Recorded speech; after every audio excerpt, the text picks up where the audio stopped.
My name is Min-jae Tak, and I'm IPC co-chair of IAC2009. And I'm really grateful to all of you to attend this Congress until the last technical session.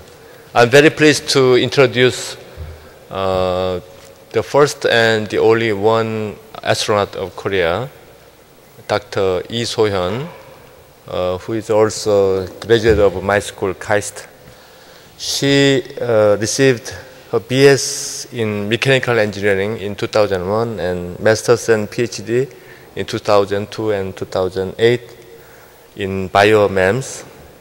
And she was elected, actually she was chosen as one of two astronaut candidates in December 25, Christmas Day, in 2006, from 36,000 applicants. So it was very fierce competition, and she was she was on board on Soyuz with two Russian astronauts to visit successfully ISS for 10 days.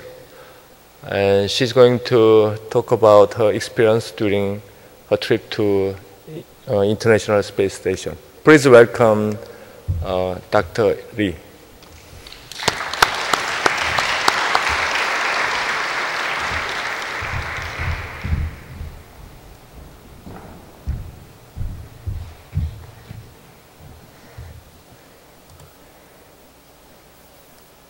이거 사운드로 켜주셔야 될 것 같은데 소리가 안 나는데요.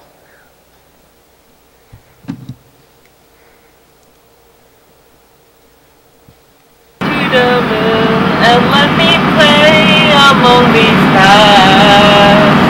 Let me see what spring is like on Jupiter and Mars. In other words, hold my hand. In other words, darling, kiss me. Feel my heart song and let me sing forevermore. You are all I long for, all I worship and adore.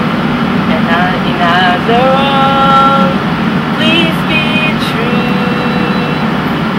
In other words, I love you.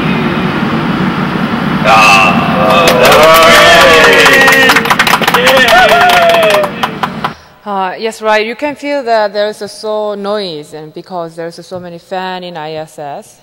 And before going to the ISS, I promised with my friends to sing in on board. So to keep my promise, I should find some time to sing. And then fortunately, the one day before landing day, so it's the last night of my ISS staying, and I can have a time after dinner. At the time to send us, all of the astronauts in ISS gathered together and then have a dinner. And then we feel a little depressed because 3 of them should leave tomorrow. And then, but also very happy because we can talk freely. So, and then I decided that it's a really right time to sing. And then this song is Fly Me to the Moon. And then you, as you heard, Fly Me to the Moon and let me play among the stars. Yeah. It's really kind of dream. So even before becoming an astronaut, I love this song. So whenever I have a time to sing, and I sing this song. And then even in Korea, we have some kind of cell phone service. So if you call to me, you don't have to hear the ringing, boring ringing. You can hear this song because I set this song for my ringing sound. So not for me, not for you, I set that. And then anytime if you call me, you can hear this song. And then some journalists ask me, and then because you are an astronaut, you set this song?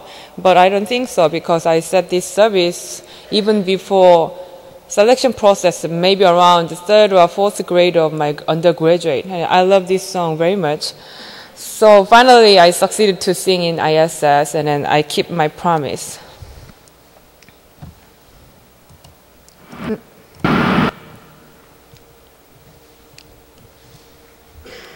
Okay, and then it is one of my favorite words. A planet is the cradle of mind or humanity. but one cannot live in a cradle forever. It's said by Konstantin Tsiolkovsky. We call him a granddaddy of the space or something like that. And then when I visited his house and then in Kaluga in Russia, it was really, really impressive. And he write down on some place, and then wherever in Kaluga, some people make a sign and on the wall that said, "Cradle of humanity, but we cannot live in a cradle forever." Yes, right. Actually, cradle is really comfortable, peaceful, and whenever we inside, we feel really, really great, but we cannot be inside the cradle forever. We should go out of the cradle, and we should find some place we can walk, where we can enjoy. And I think it's the space, and Earth is a cradle, is right, because most comfortable place for humanity is the Earth. And most maybe expensive spaceship also maybe the Earth. And then some children ask me that, or sometimes said to me, I envy you because Soyuz spacecraft and ISS is really, really expensive. Only because this is expensive, they envy me because I could be there.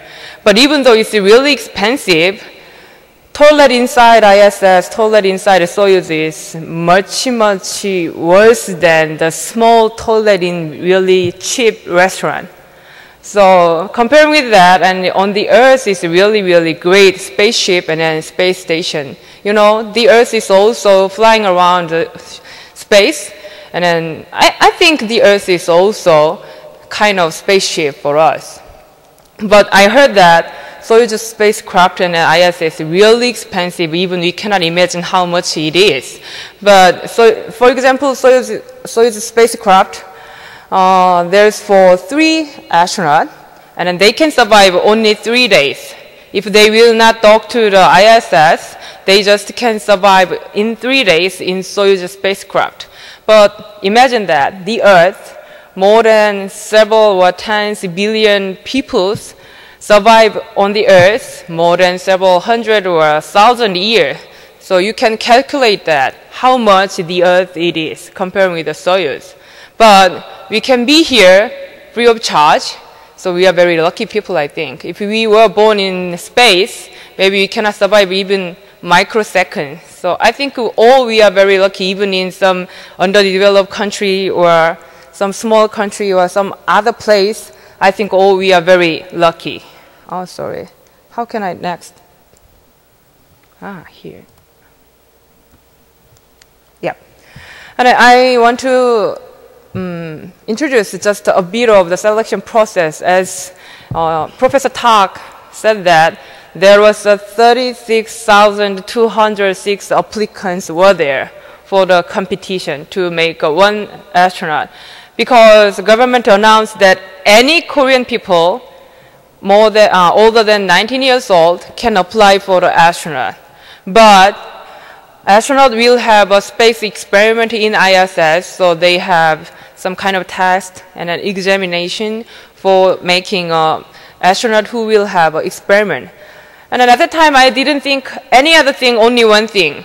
If I will do experiment in space, it would be really cool. Because every day I should have an experiment in my laboratory, but as you know, graduate schools laboratories, even though it's a really good place, all the graduate school students feels like it's really gloomy, depressed, and then very dark. Even though all the light turn on, it feels really dark and boring also. But I think space is a really cool place to have an experiment. So I didn't think about anything, just applied to have an experiment in space. So sometimes I regret that, because I should think about after flight. I should think about training also. But at the time, I couldn't have any spare place in my brain just to think about space experiment. So I applied that. And then actually, maybe all the people think like that. And then 1 out of 36,000, as an engineer, is a zero possibility. Maybe if I would have that kind of possibility, I will not do anything because it's too low. So I was sure that I cannot make it. So in the very first time, my goal was to be inside 300. If just inside 300 is maybe almost 1 out of 1200 like that. So it's a really successful result, I think. So to be in 300, I did my best, and then finally I succeed. So as I promised with my friends, if I will go inside 300, I will treat beer for whole night for you guys. So all my friends are excited with that. So I want to buy beer for that, but they make another appointment. Okay, we give up. But if you will go inside 30, you should treat big dinner instead of the beer. Okay, I will do that because I was sure that I cannot make 30. So finally I make 30. And then they are very excited, and then they change the appointment again. If you will go inside 10, you should pay a little more arrogant dinner. So let's do that.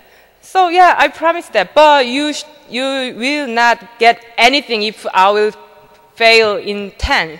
So I think my situation is better than others. So I promise. Finally, I'm in 10. And then they already prepare for making another appointment. Okay, we'd better give up this arrogant dinner, and then you will be a final 2. Let's think about that. So I tried that, and then actually I was enjoying selection process because I was sure that I cannot make it. So I think that if Korean government will make one astronaut, maybe they will make another in 10 years, then I'd better review whole selection process. So if I fail this time, I can try another time. So I want to research about selection process. But actually it's very good for me because I don't have to be nervous. I don't have to be scared.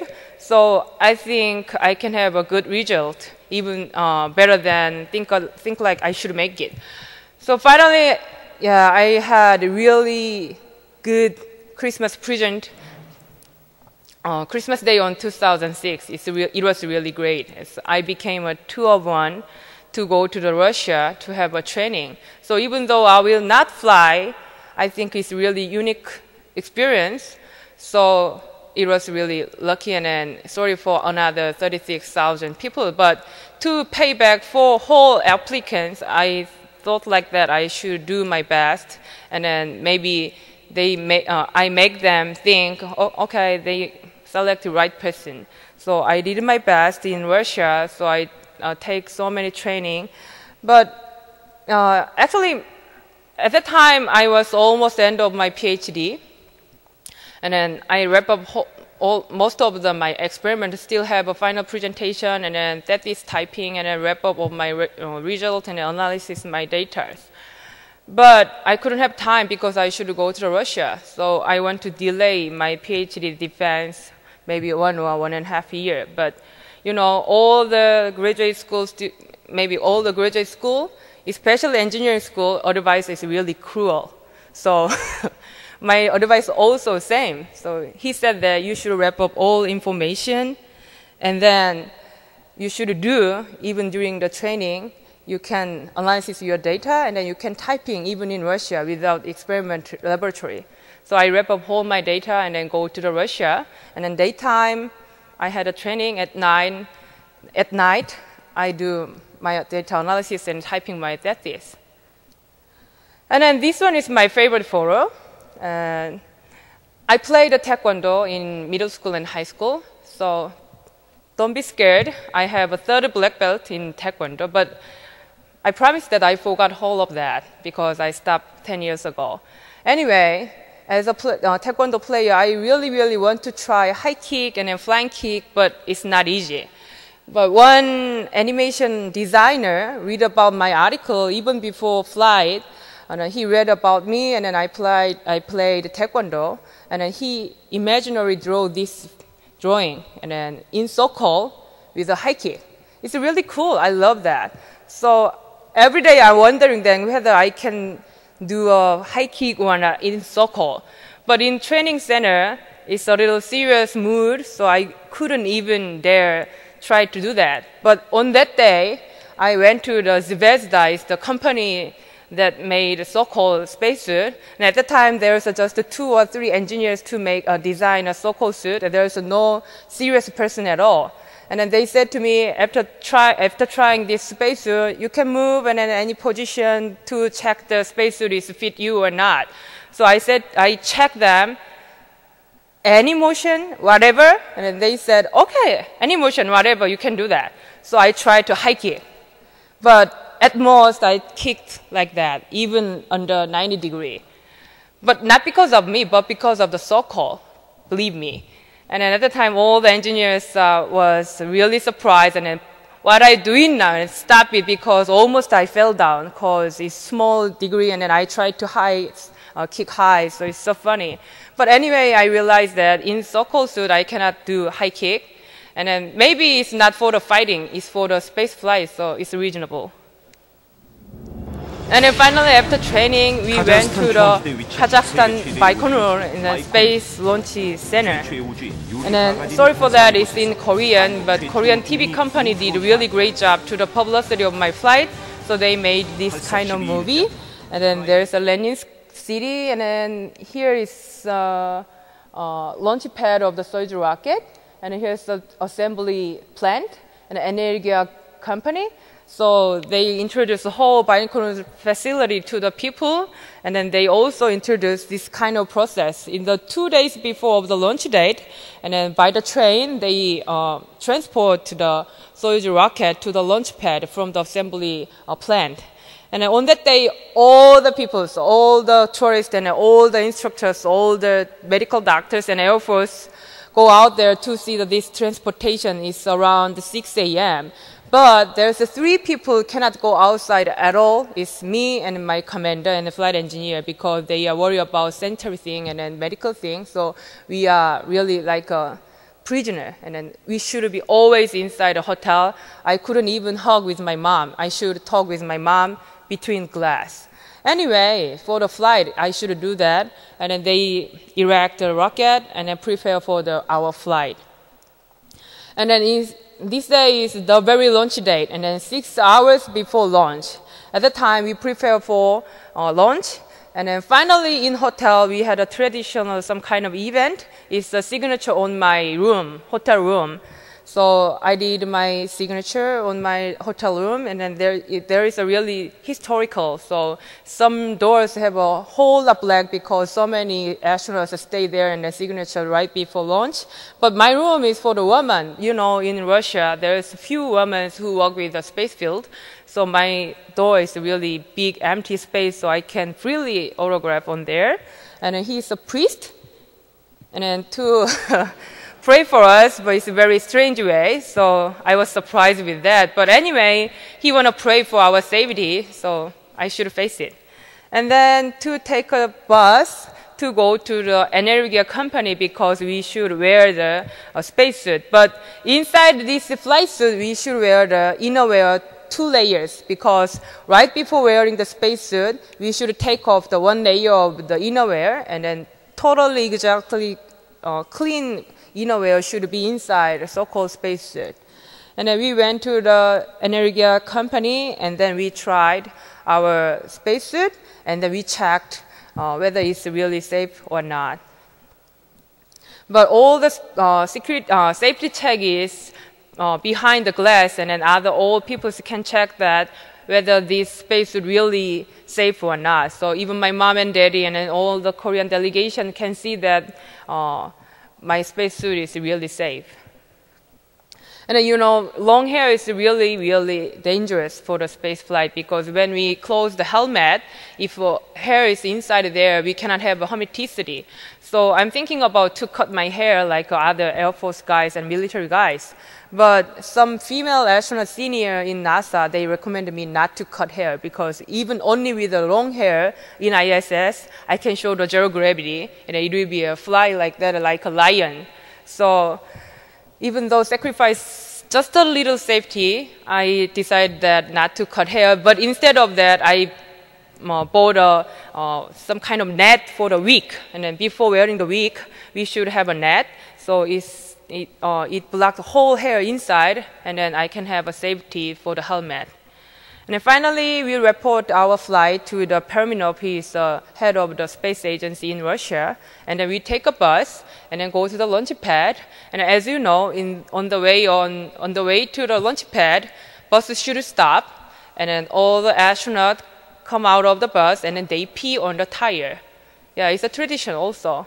Maybe I can guess that it's from, I heard that it's from Gagarin, but maybe Gagarin feels so nervous, so he needed to pee on the way to the launch pad, and then he get out of the bus and then actually did pee on the tire, but it became a tradition because he was the very first person who be in space. But at the time, there was sexual discrimination. I also prepare for the pee, but I cannot take off a whole spacesuit, so I have one bottle of water, and then I want to pretend to pee on the tire. But all the Russian guys blocked me not to get out of the bus because of I'm a woman. So I couldn't do that. Yeah, I cannot be inside the tradition. But they didn't do that, but on the stairs, it's a Russian tradition also. When the person who went to the long journey, they kick the ass in front of the door to pray safe journey. And then when I step on the stair to the rocket, some people kick my ass. So I was almost fall down. So I yelled out, and what are you doing now? And then he said that he's praying for a safe journey. And then actually, only because I'm a woman, I cannot be on the tire. Even though I'm a woman, they kick my ass. And then this one is right before launch. And then my mom almost fell down and launched. It was really, really great. But I want to say that Russian training course is really amazing. So when I stayed inside of the rocket, I should stay there before launch around 3 hours. But after 1 or 2 hours, we start to confusing these places in Moscow or in rocket. Because for a long time, we should inside in a rocket, but real rocket, interior of the real rocket is too similar with the simulator. And then even instructors came to the launch site and then they communicate with us, same person during the training. So we feel like very comfortable, feel like home. So after for a while, I asked my commander, is it real rocket? It's not a Moscow? And he said, I think so. So it was very good because we don't have to be nervous. So I admire this kind of strategy for the training. And then next one is the computer graphic of the TV company, but it's very helpful to understand how astronauts get to the space station. Actually, some Korean people criticize that TV company work with the astronaut program, so they make fun of astronauts, but I don't think so. It's really, really good publicity, so some kids and then common people who are not interested in space at all, they can understand very easily how astronauts get to the space station. Yeah, from the launch. 저 사운드 좀 올려주시겠어요? Yeah, even they have this kind of background music like a SF movie, and then sometimes they add some SF sounds also to make children excited. Whoa. And in Russia they don't have any countdown, but in the computer graphic they have a countdown. And then we had a launch. 엄청난 화염과 불꽃을 뿜어내며 로켓이 하늘로 솟아오르게 된다.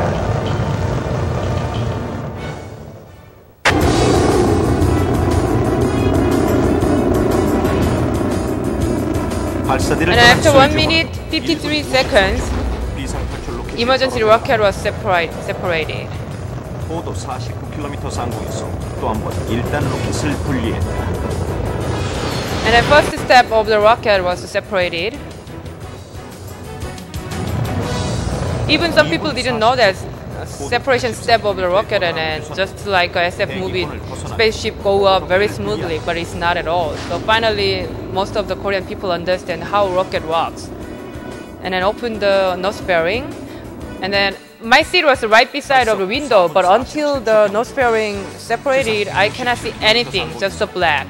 But after nose fairing separated, I can see outside, but my medical doctor recommended me not to see outside because it make worse my motion sickness. So I'm trying to not to see outside.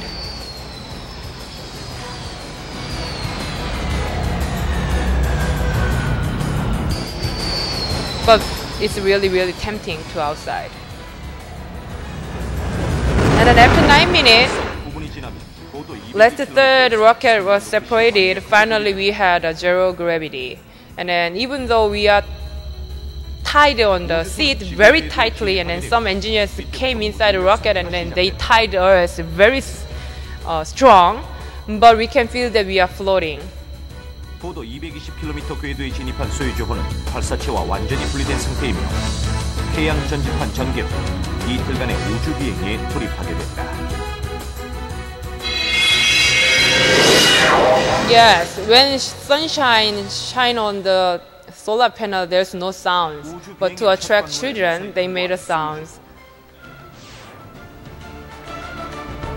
이틀 후에 있을 국제 우주 정거장과의 독행을 위해 타원 궤도를 형성하며 점점 고도를 높여간다.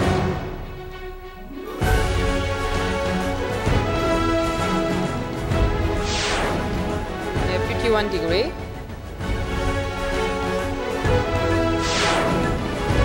And velocity is 28,000 km per hour. And one rotation takes 90 minutes. And then one day, rotated 15 or 16 times a day. So we can imagine that how fast it flies, maybe faster than bullet. But we are already accustomed to the SF movies, so spacecraft is a slow flight, and then before docking they even not fly. But actually, two bullet contact and then make a docking, so it's amazing. 지구에서 350km 떨어진 궤도를 선회하고 있는 국제 우주 And after 정거장에 2 days, Soyuz finally get a rendezvous with the ISS and then trying to dock.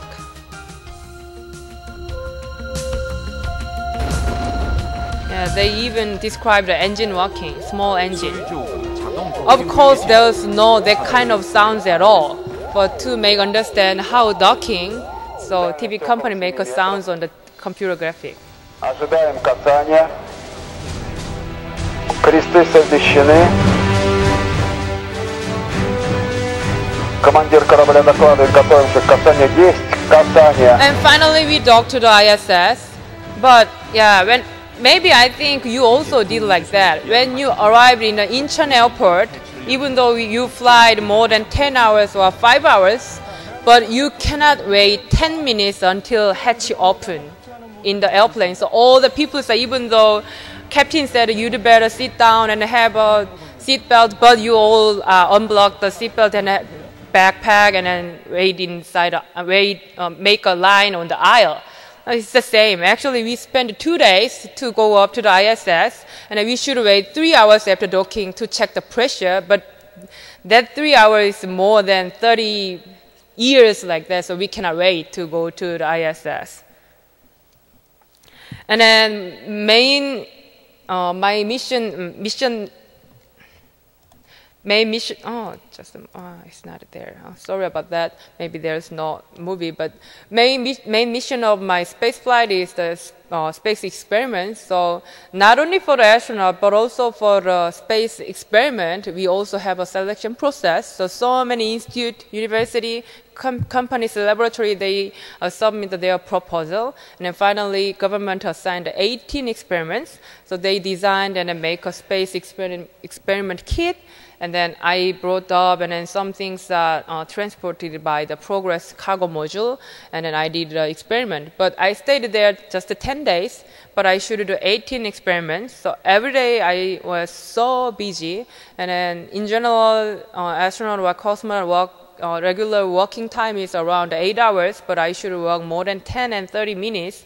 But even with that, actually this one is a planned schedule, but you know, any experiment, if you do first, it takes more time than you expect. So some experiment we expect takes 3 hours, but more than 5 or 6 hours. And then some experiment we expect just 10 minutes, but it takes 3 or 5 hours.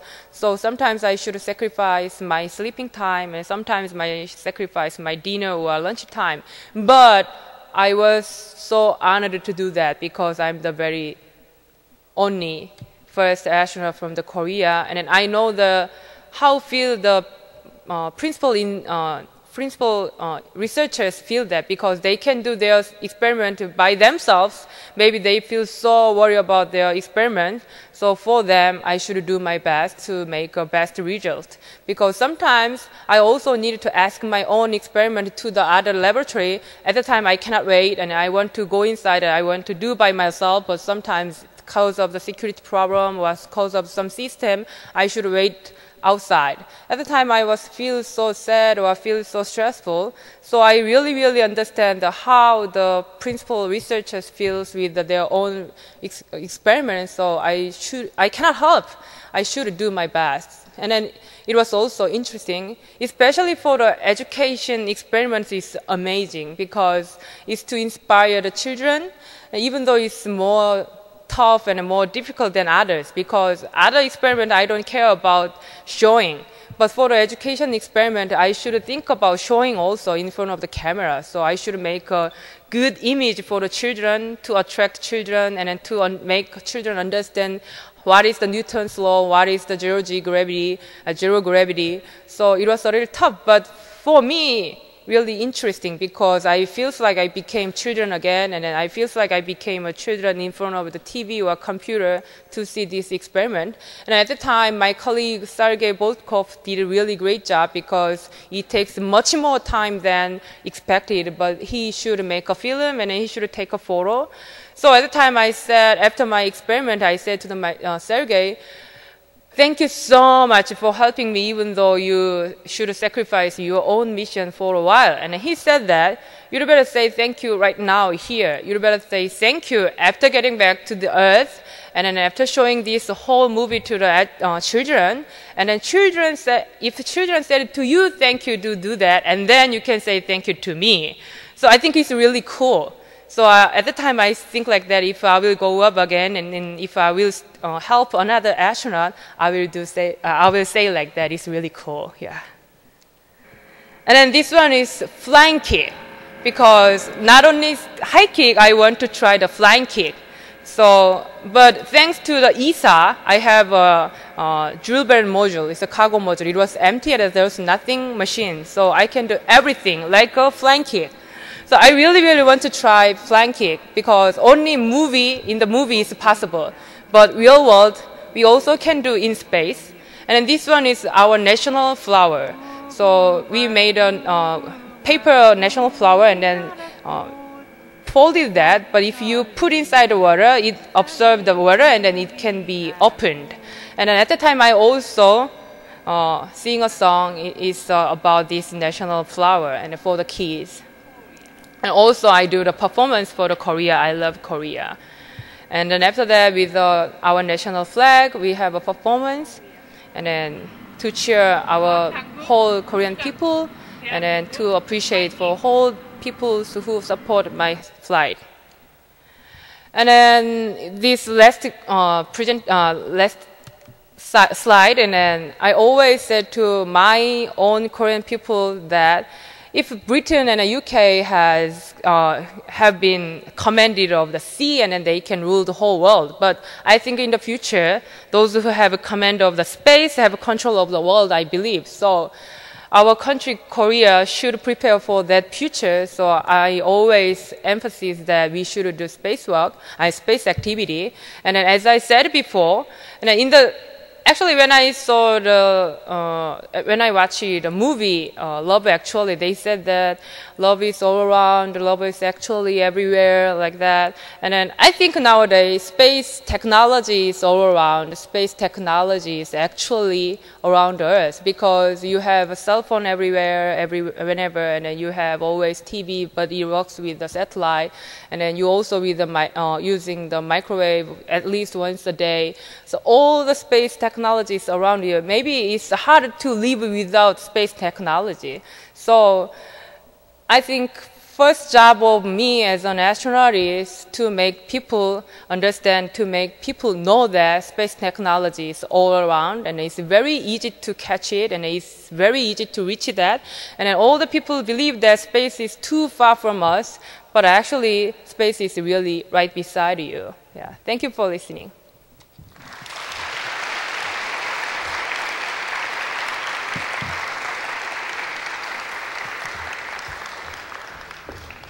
질문. And then, actually, I want to introduce my colleague. Here is my colleague's. Luckily, we have my colleague, my commander Sergei Volkov, and then my flight engineer Oleg Kananenko. Where are you guys? Yeah, there is. Yeah.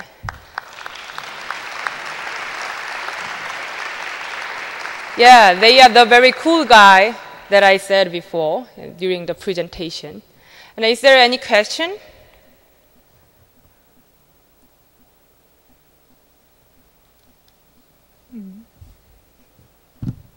Yeah, you can ask anything. I don't care, even it's not about space.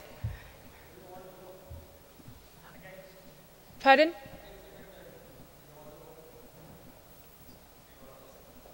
Of course, why not? Of course, I want to do that. But it depends on our government and not on me. So actually, for example, right after flight, as you know, I had a ballistic re-entry. So it was really tough. I should lay down on the bed several days and several weeks. And then right after landing, when I lay down on the bed, one colleague come to me and ask me, even though it's really tough to go to the space and get back, do you want to go back again? I didn't hesitate at all. I said, of course, yes. And then even though I had really serious back pain, right now, if government asks me to go up again, I will go. I'm ready to go there because if I will go up space again, maybe back pain will also disappear. Any others? Yeah?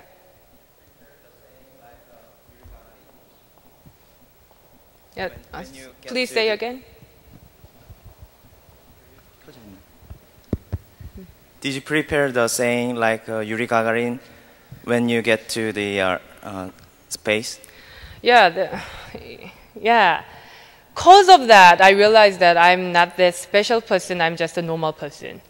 Actually, right before space flight, yeah, you know, as you know, 1 month before launch date, my theory was changed. I should prepare my flight.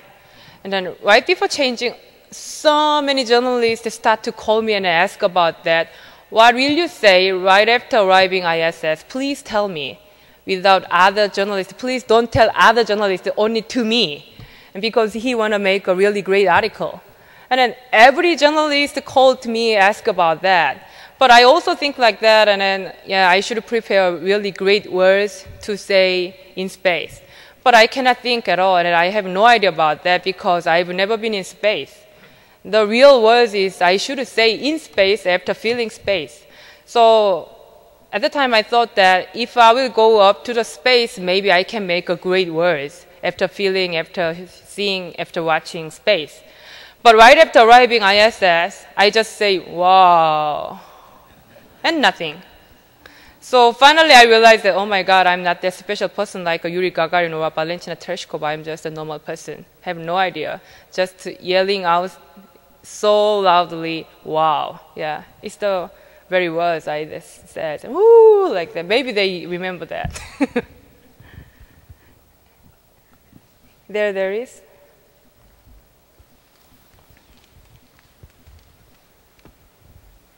Thank you for your very nice talk. Thank you. I have a question. What was the most impressive moment you have experienced in space? When I was in space. Yes. Most impressive. I don't know which is most impressive because all 10 days are very, very impressive. But I could realize one thing. Actually, before becoming an astronaut, before my flight, I didn't know that.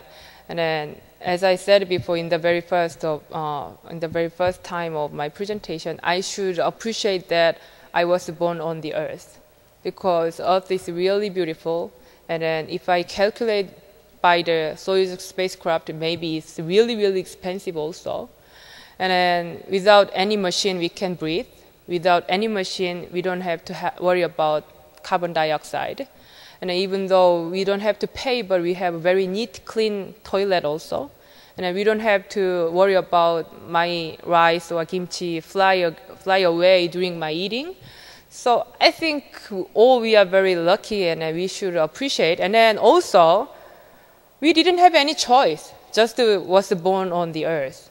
And we didn't have any choice to select country also. After birth, I realized, even at the time, I didn't realize that where I am. Just after birth, and then maybe several years later, I realized that I was born in Korea. Maybe some other people also, they didn't push the button before birth, maybe. So finally, I realized that I should appreciate that I was born in Korea, not in some poor country or not in the middle of the desert. I was born in Korea, so I can have an education system and I can have so very good social kind of infrastructure. So I was really, really appreciated with that. And then I realized that I should share that, because even the person who are in the very difficult and uncomfortable place, they didn't have any choice. They just were born in there. Maybe if God or some other peoples make us that kind of chance, they believe that we have a potential to share that, what we have. So it was a really impressive thing. Even before becoming an astronaut, even before my flight, I didn't know that. I always complain about my situation. I always complain about our politician and president and then some system. I think it's really uncomfortable and then annoying. But finally, I can appreciate that. So space flight gave me too much. Okay. Okay. Let me borrow the microphone. We have to finish this session a little bit earlier because we have to prepare the stage for the closing ceremony. But I have one question. Yeah. You've been spending much of your time visiting many places to share your experience with Korean people. But how long are you going to do this job? Do you have any other plan for your future? Actually, right after my flight, sometimes I even have 4 times a day of this lecture in several places in Korea. It was really tough. Sometimes it's really hard. And then sometimes it's really tired also. But I don't want to stop it. Actually, it will be a little less than before. But if anybody wants me to have a presentation like this and I want to share my experience, I'm ready to do that. And then actually, I cannot do every day for 10 years or 20 days, but 20 years. But I can do once a month or once a year, and then maybe later, 20 or 30 years later, once several months. I think it's good. And then, as I said before, Korean government and some other peoples and so many peoples gave me a chance to fly is because I can have some potential to share this experience effectively, I believe. So I think it's my responsibility, and then I'm enjoying. Yeah. Thank you. All right. Thank you very much for your interesting story about your exciting space trip. Thank you. Thank you. And this is the final technical session we have for IAC 2009. Thank you for your attendance. And we're going to have a closing ceremony within 20 minutes. Thank you.